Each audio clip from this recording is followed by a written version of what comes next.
शुरुआती सीन में हम सैल्वेज क्रू को देखते हैं जिसके कप्तान का नाम शेन मर्फी है। ये एक शिप को बचाकर उसे किनारे तक लाते हैं। खैर, अब शाम होने वाली थी और सभी लोग अपनी जीत की खुशी मना रहे थे कि तभी जैक फरमन नाम का एक आदमी इनके पास आता है। वो बताता है कि मैं एक वेदर सर्विस पायलट हूँ और आज से 40 साल पहले एंटोनियो ग्रेजा नाम की एक शिप समंदर में कहीं खो गई थी और जहाँ तक मुझे पता है वो वेरिंग सी के अंदर है और उसके अंदर बहुत सारा खजाना है जहाँ अगर हम लोग उसे ढूंढ लेते हैं तो हम सब के सब बहुत अमीर हो जाएंगे। अब इंसान की फितरत में ही लालच है, इसीलिए ये पूरा का पूरा ग्रुप जैक के साथ देने के लिए तैयार हो जाता है और अगले दिन शॉन मर्फी और उसका पूरा क्रू उस तरफ निकल पड़ता है जहाँ पर एंटोनियो ग्रेजा शिप है जो कि 1962 में गायब हो गई थी। पर अब उस जगह पर पहुंचने के बाद ये सब के सब लोग देखते हैं कि वहाँ पर कोई भी शिप नहीं है। ये देखकर ये सभी लोग निराश हो जाते हैं, लेकिन तभी इनके रडार के सामने वो शिप आ जाती है और ये वही शिप थी जो 1962 में गायब हुई थी जिसकी तलाश में ये सभी लोग यहाँ पर आए थे। अब शॉन का एक साथी और जॉन जो इन्हें यहाँ लेकर आए थे, ये लोग सामने रुकते हैं जबकि शॉन अपने बाकी साथियों को लेकर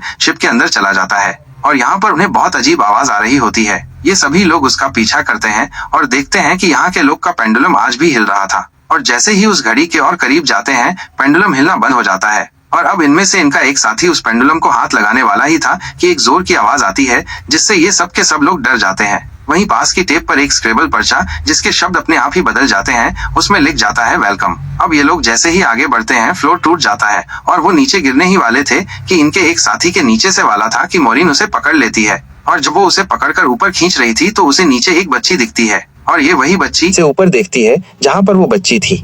लेकिन अब वहाँ पर जैक आ जाता है। जैक उसे ऊपर खींच लेता है और उन दोनों के यहाँ से जाने के बाद वो स्विमिंग पूल पूरी तरह खून से भर जाता है।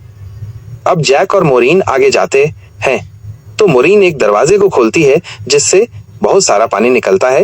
ये देख, दोनों उस दरवाजे के अंदर जाते हैं और वो दरवाजा अपने आप ही बंद हो जाता है, इसलिए उन्हें आगे बढ़ना पड़ता है और आगे बढ़ते हुए ये लोग एक केबिन तक पहुंचते हैं जहां पर 9 लकड़ी के बॉक्सेस थे। वो यहाँ पे अपने बाकी साथियों को भी बुला लेते हैं और जब वो उन बॉक्सेस को खोलते हैं तो हर एक बॉक्स के अंदर 28 गोल्ड के बार थे। इनमें बहुत सारा खजाना था और इस सोने को देखकर ये सब लोग बौखला जाते हैं। इसलिए वो तय करते हैं कि वो शिप को यहीं पर छोड़कर ये सोना लेकर यहाँ से निकल जाएंगे। ये लोग सारे का सारा सोना अपनी बोट में रख देते हैं। ये लोग अब बहुत खुश हो जाते हैं, लेकिन तभी उनकी बोट पर दिखाया जाता है कि इनकी बोट के गैस का नोप अपने आप ही चालू हो जाता है जिससे हवा में गैस फैलना शुरू हो जाती है। वहीं मोरीन एक बार फिर से उसी बच्ची को देखती है जो कि उसकी तरफ तेजी से भागती हुई आ रही थी क्योंकि वो उसे वार्न करना चाहती थी, लेकिन कोई उस बच्ची को ढकेल देता है। वहीं दूसरी तरफ मोरीन का साथी बोट का इंजन ऑन करता है जिससे उसमें ब्लास्ट हो जाता है और इस ब्लास्ट में उसकी जान चली जाती है। मोरीन यहाँ पर काफी कंफ्यूज थी क्योंकि वो उस बच्ची के बारे में जानना चाहती थी जो उसे बार बार दिख रही थी। उस शिप के डेटा में पता लग जाता है कि जो बच्ची उसे दिख रही पैसेंजर्स के नाम चेक करती है जिससे उसे है उसका नाम केटी है और वो केटी के रूम तक पहुंच जाती है जहां उसे केटी का स्केलेटन मिलता है। ये देख के वो समझ जाती है कि अब तक जो केटी उसे दिखाई दे रही थी वो उसकी आत्मा है। वहीं हमें शॉन को दिखाया जाता है जो कि कैप्टन के रूम में बैठा था और तभी उसके सामने शिप के कैप्टन की रूह आ जाती है। वो उसे ग्लास में शराब डाल कर देता है और साथ ही वो उसे एक फोटो देता है जिसमें कि एक शिप थी जिसका नाम लोरेल था। कैप्टन बताता है कि आज से कई साल पहले यानी 1962 में हमने इस शिप को रेस्क्यू किया था और इसी शिप के अंदर वो सोना था जो हम अपने शिप एंटोनिया ग्रे के अंदर ले आए, लेकिन इसके ठीक 2 दिन बाद हमारी शिप गायब हो गई। इसके बाद कैप्टन की आत्मा शॉन मर्फी को एक और फोटो दिखाती है और जब शॉन मर्फी उस फोटो को देखता है तो उसके चेहरे का रंग उड़ जाता है। वहीं हमें मोरीन को दिखाया जाता है जो कि उस बच्ची की आत्मा के साथ बैठी थी।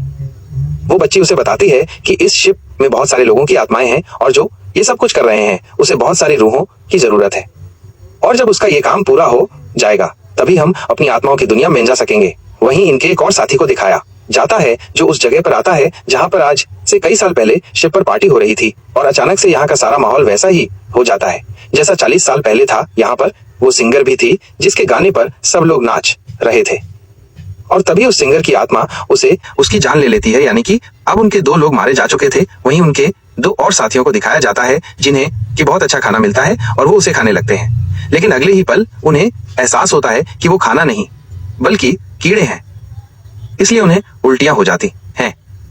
अब हमें शॉन मर्फी को दिखाया जाता है जिसे बहुत कुछ पता लग चुका था, इसीलिए वो जल्द से जल्द इस शिप से निकलना चाहता था। वो रोशन को ढूंढ रहा था, लेकिन तभी उसके सामने उसका वो साथी आ जाता है जो ब्लास्ट में मारा गया था। दरअसल ये उसका घोस्ट है जो लगातार उसकी तरफ बढ़ रहा था। वहीं मोरीन भी यहाँ से निकलना चाहती थी, इसलिए वो उस तरफ आ जाती है जहाँ शॉन मर्फी है। शॉन मर्फी को मोरीन के चेहरे पर अपना वही साथी दिख रहा था जो उसे मारने की कोशिश कर रहा था, इसलिए वो मोरीन पर हमला कर देता है, लेकिन मोरीन उसके पैर को जख्मी कर देती है। हालांकि शॉन उसे जैसे ही मारने जाता है कि तभी जैक आकर उस पर हमला करके उसे बेहोश कर देता है। जैक वो आदमी है जो इन सबको यहाँ लेकर आया था, और क्योंकि शॉन ने इस लड़की पर हमला किया था, इसलिए ये उसे नीचे एक्वेरियम में बंद कर देते हैं। अब उनके बाकी दो साथी भी यहाँ आ जाते हैं और ये जल्द से जल्द शिव को रिपेयर करके इसे लेकर यहाँ से निकलना चाहते थे, क्योंकि इसके अलावा उनके पास कोई और रास्ता नहीं था।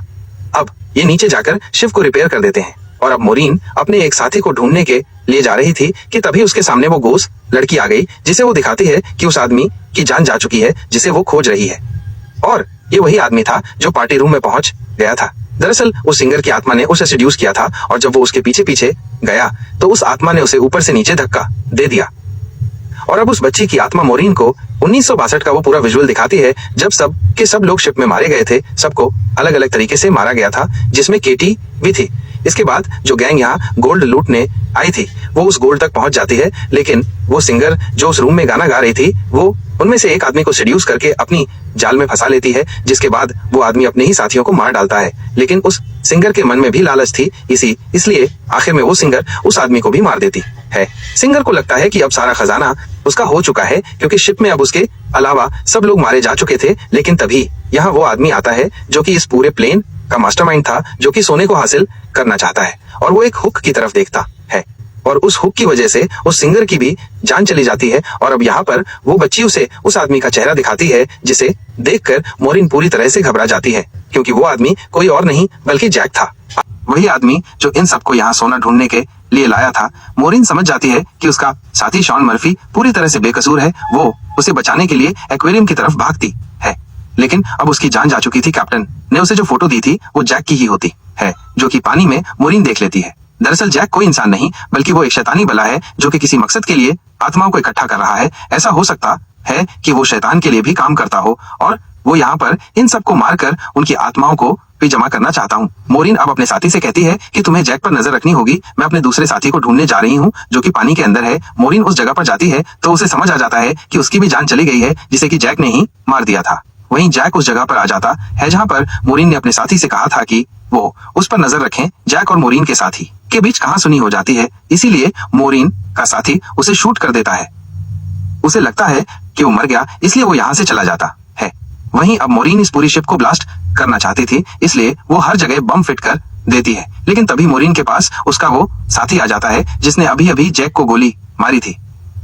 वो मोरीन से कहता है कि हमें शिप को ब्लास्ट नहीं करना चाहिए, लेकिन मोरीन उसकी बात नहीं मानती और कहती है कि मैं शिप को ब्लास्ट करके ही रहूंगी, क्योंकि यहाँ पर बहुत सारी रूह कैद है। इस शिप में और भी लोगों को ट्रैप करके लाया जाता रहेगा, जिनकी इसी तरह से जान जाती रहेगी, और ट्रैप करने का एक ही जरिया है जो है सोना। और तभी उसका साथी जैक के रूप में बदल जाता है, जिससे हम समझ जाते हैं कि जैक ने उस आदमी को भी मार दिया था जिसने उसे शूट किया था। जैक उससे कहता है कि तुम्हारा और मेरा काम एक ही जैसा है। जिस तरह से तुम समुद्र में फंसी हुई बोट और शिप को जमा करती हो, उसी तरह मैं आत्माओं को जमा करता हूँ। पहले मैं भी इंसान हुआ करता था, लेकिन मैंने बहुत पाप किए, जिसके बाद मुझे एक काम दिया गया, और अब मैं एक सोल कलेक्टर बन गया हूँ, जिसके लिए मुझे शिप की जरूरत है। और चिल्लाते हुए, मैं नहीं चाहता कि तुम इस ट्रिप को ब्लास्ट करो, लेकिन मोरीन उसकी बात नहीं मानती, इसलिए जैक उस पर हमला कर देता है। आप इस पैराग्राफ के बारे में और क्या जानना चाहते हैं? मैं आपकी मदद कर सकता हूँ। इस पैरा